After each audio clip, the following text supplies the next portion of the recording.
Hey y'all, it's Ashley Picashaw and I'm back with another video. Today I'm going to be talking a little bit about, well, outside of the airplane that you hear, I'm going to be talking a little bit about how to save money on buying books and also include a huge, currently checked out library haul.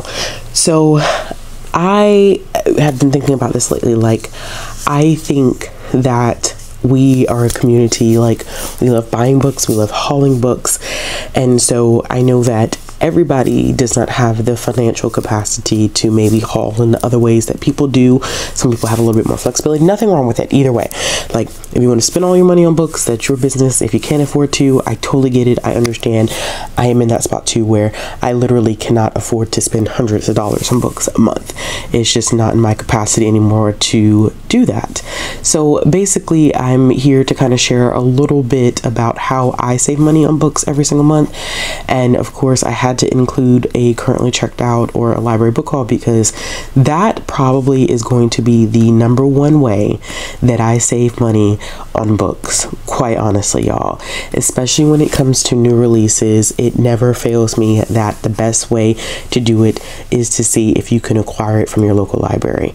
I completely and totally understand that everyone does not have access to a library, especially because I know that internationally libraries function a little differently, and in some parts of the world, just, going to your friendly local neighborhood, I'm thinking Spider-Man, when you go to your friendly local neighborhood library, it's not a thing. That's not a thing that happens, and I completely understand that. I recognize that. I acknowledge that.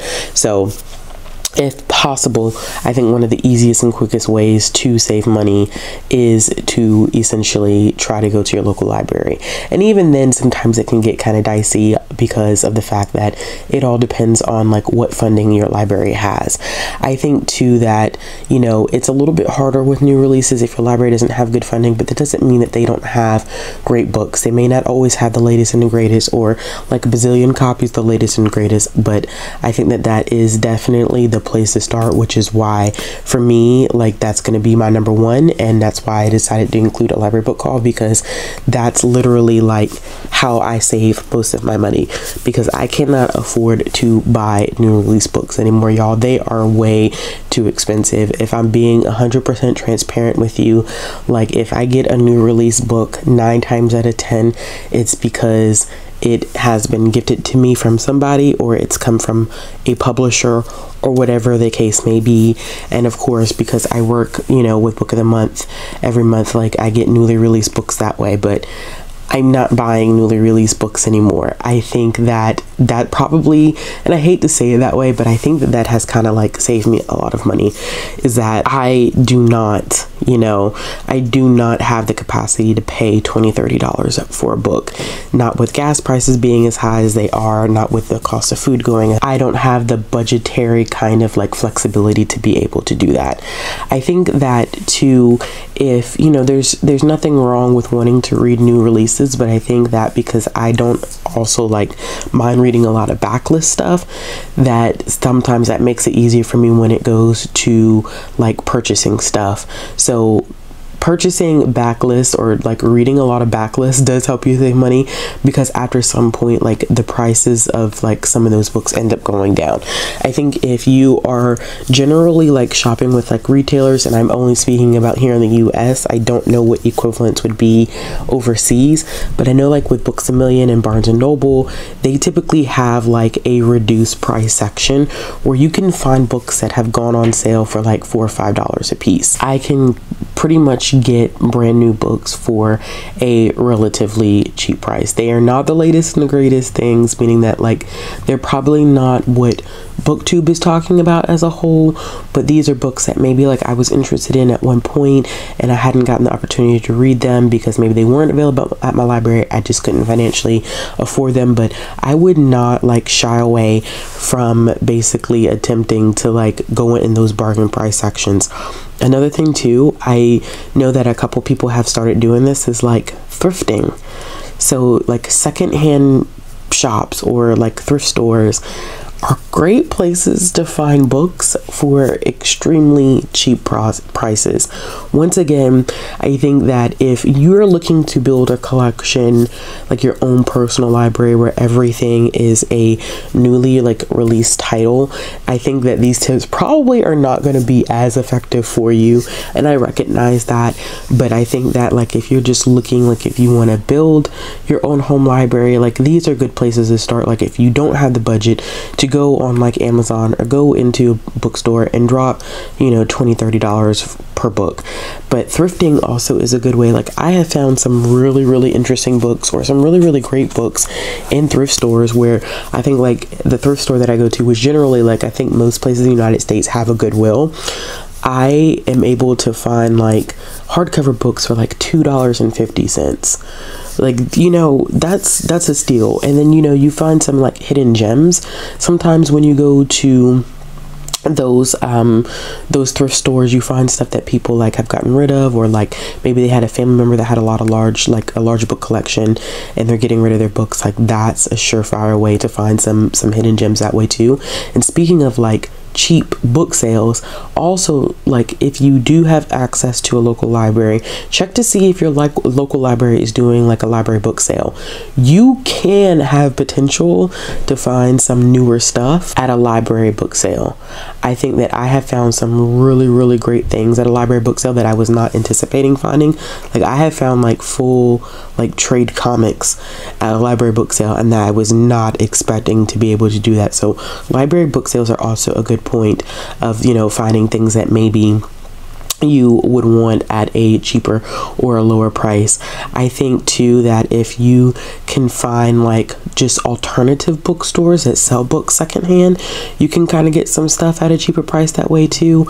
So there are a couple of places I know, like in the Southeast region, we have a place called Second and Charles, which is also owned by Books A Million, and they sell most of their books. They do sell new stuff, brand new at full price, but they do sell like secondhand stuff that people trade in for reduced prices. So that's also a good way to find, you know, to save money. I think it also like solely depends, like being fully transparent, like on how you want to build your collection. Like if you're looking solely like just to essentially have all brand new things, these tips probably are not going to work for you. Like you are looking at a different type of library collection that I really can't give you tips on how to build. But like, you know, you may want to build your collection on things like, you know, that may not be the newest releases, or things that, you know, you could possibly find at cheaper prices, you know,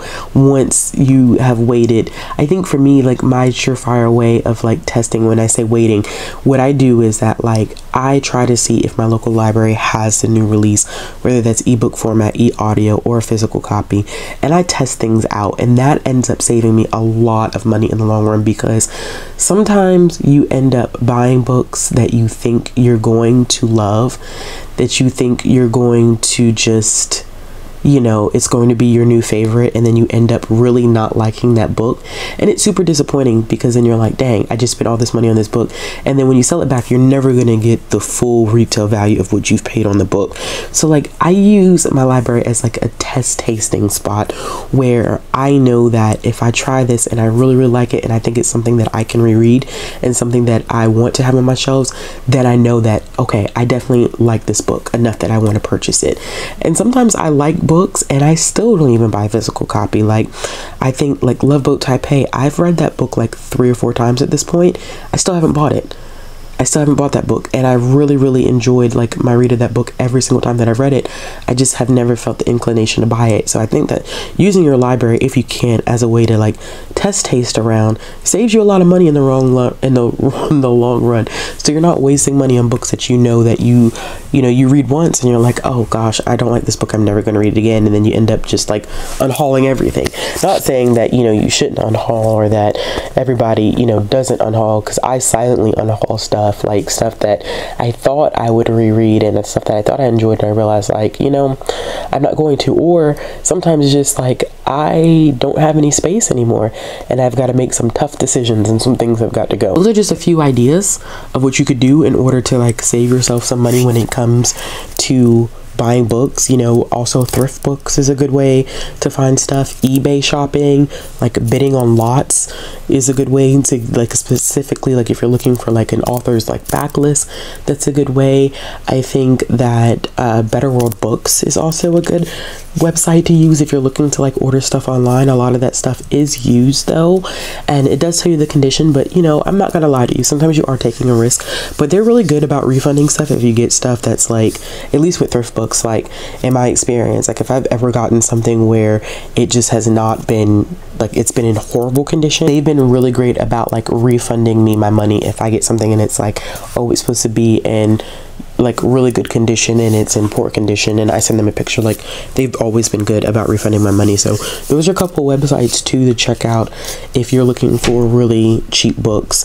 You know, people use Amazon, but I still think like depending upon the item, like Amazon can still be kind of pricey as well, and then you pay for shipping if you don't have Amazon Prime, and that's a whole nother thing. And then, you know, people have their feelings about Amazon, so those are some alternative websites to check out, like if you want to buy books at a cheaper price but maybe not use Amazon.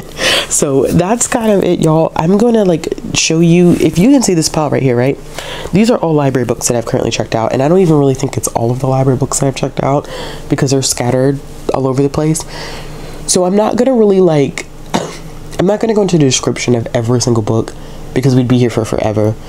I'm just going to show you like what I have checked out and maybe give some kind of like, you know, commentary on a couple of things, and you know, we're gonna go on from there because literally if I was to give you a synopsis of everything, it would just take forever. I heavily use my library for comic books because comic books are expensive, and while I love to read comics, I literally cannot afford to have an extensive comic book collection right now. One day, yes, but right now, no. So I do check out a lot of comics from my library, manga as well, and it's also a good opportunity for me to taste test. So I'm going to show you some of those I have checked out. I have The Vein checked out, which I believe is kind of like a vampire story. I haven't read this one yet. I need to get to it because I've had it checked out for a while and I still haven't read it yet, which is not good. I checked out The Eternals because of course The Eternals now is on Disney Plus, and I was like, oh, I'm gonna try this because I don't think I've read anything that has to do with the Eternals in the Marvel Universe, which I still haven't read this, and I don't even know if this is technically a good place to start with the Eternals. I have to double check on that. We'll see. I got the Green Lantern Bind Up Invictus, which is what takes place like right. This is like a build off of Future State, I believe. This is a good one to read if you have read Far Sector. Joe is a part of this one, and this starts off with Future State Green Lantern 1. Issues 1 and 2, and then Green Lantern issues 1 through 4. The artwork is definitely extremely different from Jamal Campbell's work in Green Lantern, in Far Sector, so be weary of that going into. It's not saying that the artwork isn't good, but I don't want people to assume that it's because it's not the same artist. I also have Wing Bear checked out, which this is a middle grade graphic novel. This is by Marjorie Liu, who's the same writer of Monstrous. I have been wanting to read this one so badly because the artwork just looks amazing. I'm not too sure what it's about, but Marjorie Liu wrote it, so it can't be a miss. The next one that I have is Adora in the Distance, and I literally need to read this one tonight because of the fact that this one is overdue. This is a YA fantastical graphic novel about a young girl, a young woman of color who lives in this like fantasy world with like pirates and ghosts, and I just thought that the cover looked really interesting, and I didn't know much about it. And G. Willow Wilson blurbed this as well, so that was kind of enough to kind of get me to check it out. If y'all didn't know, like, I'm in love with G. Willow Wilson. It's absolutely disgusting. I also have Tide Song. This is another middle grade graphic novel. I am actually reading this one right now. I think I'm about 50% through with this one, and this is an interesting one. I was reading this for like a 24-hour readathon that I was doing by myself, and it deals with a young girl who she's supposed to have some type of powers, but her powers, she can't get them under control. There's some relationship that these like she's a water witch, that these water witches have with dragons, and she makes this huge mistake, and she ends up connecting herself to a dragon, and it's kind of them trying to figure things out from there. I am enjoying it. I think the artwork is really good, and it's reading a lot faster than what I anticipated. I also have Manu checked out. This is another middle grade graphic novel that it's fantasy. I just want to, this was a cover checkout, just like y'all do like cover buys. I do cover checkouts. This one I believe like takes place at a magical school for girls, which is interesting. Like this is another one I don't know much about, but I was like, the cover is beautiful and it's a recent release, so I was like, I definitely need to read this one. I have When by James Tynion. That's all I needed to know, that this is James Tynion's book. The second volume recently came out, the second trade, and I have it checked out, but I left it at work.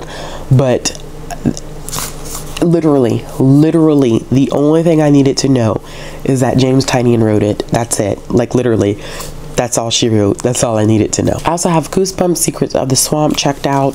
This is one I've been meaning to read for a hot minute, because I know that a lot of the Goosebumps books now are getting turned into like these kid-friendly like graphic novels, and this is one of the first ones. I can't remember like how many are out at this point, but this is one of the first ones, Secret of the Swamp. So I've been meaning to read this one for a while. I've had this one checked out for a while as well, and I need to pick it up and read it. And I think this is the last one. I think this is the last graphic novel we have.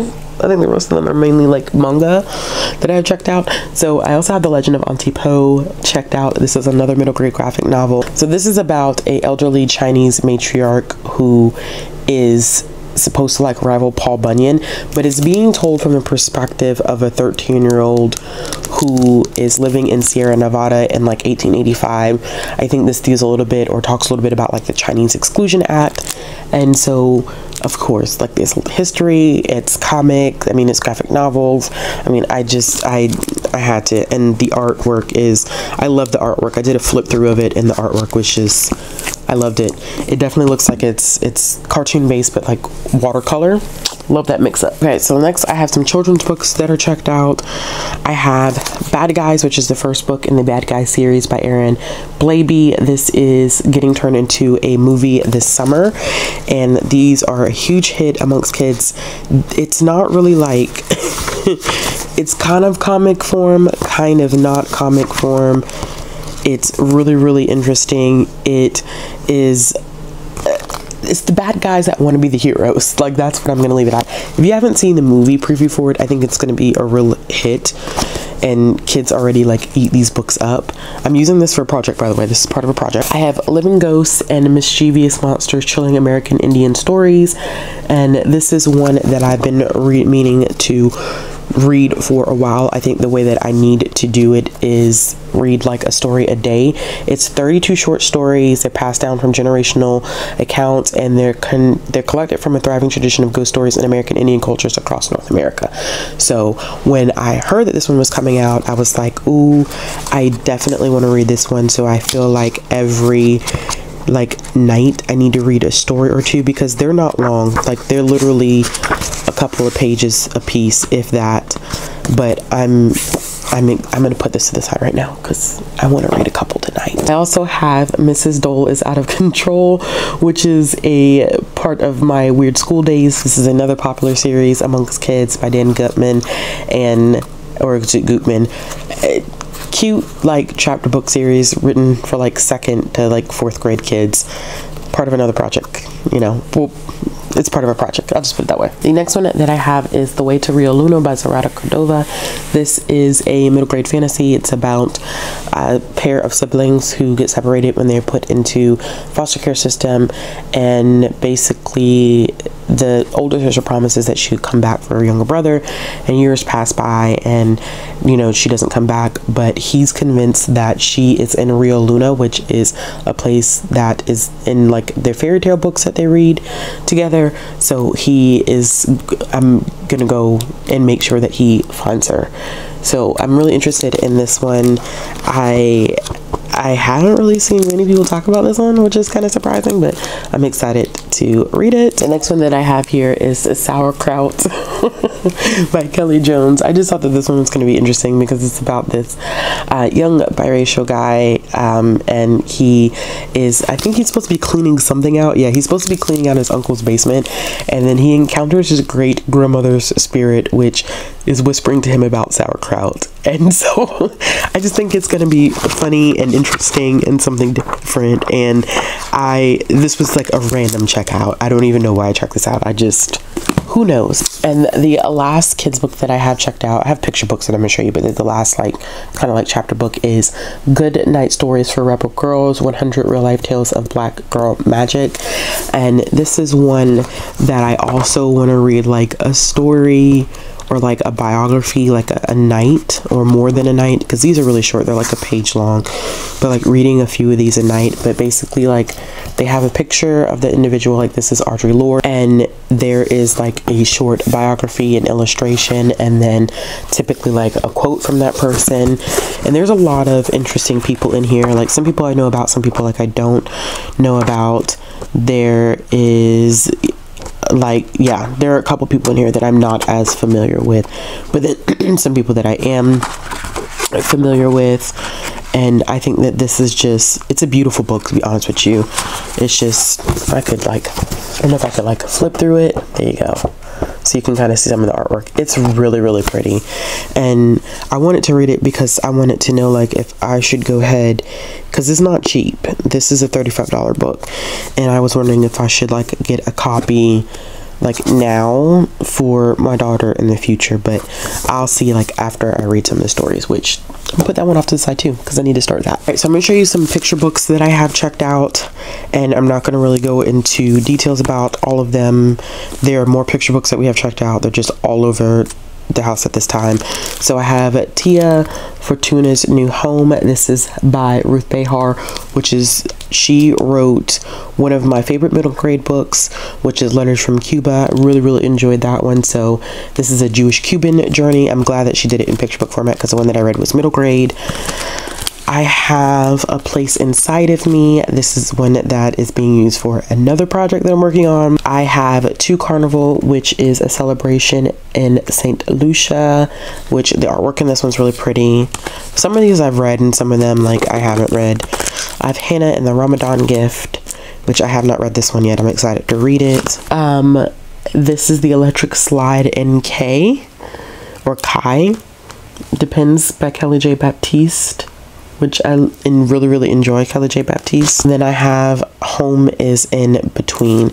And there are some that we have, like I can actually see like 4 over there that baby girl and I were reading tonight, but we're not going to worry about those for right now. All right, so the next thing I'm going to show you is some manga, which I have all this manga checked out because I am doing the 30 and 30 challenge that's being hosted by Shay, Tamika, and Izzy. Don't ask me where I'm at. I'm super behind in the challenge, but I will catch up, which is awesome because I wanted to try out some new series. So I'm just going to go ahead and show you what I have. Some of these are like super out of order, so if you see the same title, don't judge me. I'm not going into detail about any of these because, yeah, too long. So I have How Do We Relationship Volume 1. I have The Magus of the Library, the Magus of the Library. Is that how you say it? This is Volume 1. I have Love Me for Who I Am, Volume 1, which is one that I'm currently reading, and it has a non-binary character, which I had never seen in a manga before. So this one has been a really interesting read. I got Days on Fez volumes 2 and 3, which people are like, what is Days on Fez? So Days on Fez, really, it's literally about like music festivals, and I did not think that I would enjoy reading about music festivals, but I really enjoyed volume 1, so I'm excited to be picking up volume 2 and 3. I have A Man and His Cat volume 1, which this is really cute. It's this guy who, this is one that I started reading as well. This is guy who goes to get this cat that nobody wants. Like, everybody is getting all these animals and they keep bypassing this cat. Like, nobody wants this cat. And he decides that he is going to, you know, be the one that's going to take this cat home. And it is extremely it's an extremely interesting story. It's really cute because a lot of it is from the cat's perspective, so it's cute. I got Seaside Stranger volume 2. The first volume was really cute. It is these two guys who fall in love. Well, the older guy, which is this character, falls in love with the younger guy, or he likes the younger guy, and you know, he tells the younger guy, like, you know, just come back whenever you're, because the younger guy ends up moving, and he's like, you know, right, keep in contact with me, and he never does. And then like 3 years later he comes back and he's like, I want to have a relationship with you. And of course, like, when you've wanted to be with someone and then like they're not with you and it's been 3 years and they come back, you're kind of like, this is not going to be like, oh, we just instantaneously get together. So it's them kind of like navigating their relationship with each other, and it's been really, really good. I got A Sign of Affection Volume 1. I think I heard Itzy talk about A Sign of Affection, so I decided to put this one on hold. One that I am really surprised by, that I didn't think I was going to enjoy, is Laid Back Camp. I have volumes 1 and 2. Volume 1 I have read, and it was good. It literally is about camping, y'all, and I was like, I'm not gonna like a random manga about camping, and I loved it. It was really great. It was a 4-star read for me, so I'm about to return volume 1, and I checked out volume 2. Okay, so we're gonna talk about a series that I have been devouring, like literally cannot get enough of this series, and that is Blood on the Tracks. So I have checked out volume 4. I checked out volume 5, which I have read at the time of this video. I have read volumes 4 and 5, and then I also just went ahead and put volume 6, volume 7, and volume 8 on hold and checked them out, because I read these like so quickly, like in one sitting, so it doesn't take me long to read these at all. And I can't even talk to you about Blood on the Tracks because of how wild that series is. I can just tell you, like, you just need to read it. Like, just read it, that's all. And then I have Toilet Bound Hanako-kun. I have heard interesting things about this one. I don't think it's for everybody. I don't know anything about it. I think it takes place at like a school and deals with a restroom, but I heard that the characters had depth, so I'm gonna go with it. I've also been reading Skip and Loafer. This is volume 3. I've read volume 1 and 2 from the library. Really enjoyed both of those volumes. So it's a great, it's cute. It's about this young girl who goes to school in the city, and she's from a smaller town. She goes to Tokyo to go to high school, and she has like this social awkwardness about her, and she has to make new friends, and she does so. Like, she's cute and endearing in her own way, and so it's just about her like having to navigate like that change, and I'm eating it up. It's so. And I also have Not Love But Delicious Foods Make Me So Happy checked out. I think this is like a 1-volume manga. I have The Water Dragon's Bride checked out. I don't know much about this, but I've seen Shay talk about it, so I was like, I'm gonna put it on hold. And then I have Chainsaw Man Volume 1 checked out, which I think a lot of people are really, really enjoying Chainsaw Man right now. All right, y'all. So those are all the things. Those are not all the things. Those are some of the things that I have currently checked out from the library. It's a lot. I know it's a lot, and there's more, but I don't even know where everything is. And so I see a couple of things sitting over there right now as I'm speaking, but that's okay. We don't have to talk about every single item. As you can see, like, it is a lot of stuff, and I love my library, and it definitely is a way, not just because I work there, but it's definitely like a way for me to save a lot of money. So I really appreciate them. As always, y'all, if you like this video, give it a thumbs up, hit the subscribe button. If you want to see more content from me, hit the bell for notifications so you never miss a video. Let me know in the comments below, like, what are some ways that you save money on buying books, and tell me, I don't know, tell me the best book that you're currently reading. Yeah, we'll just go with that. All right, y'all.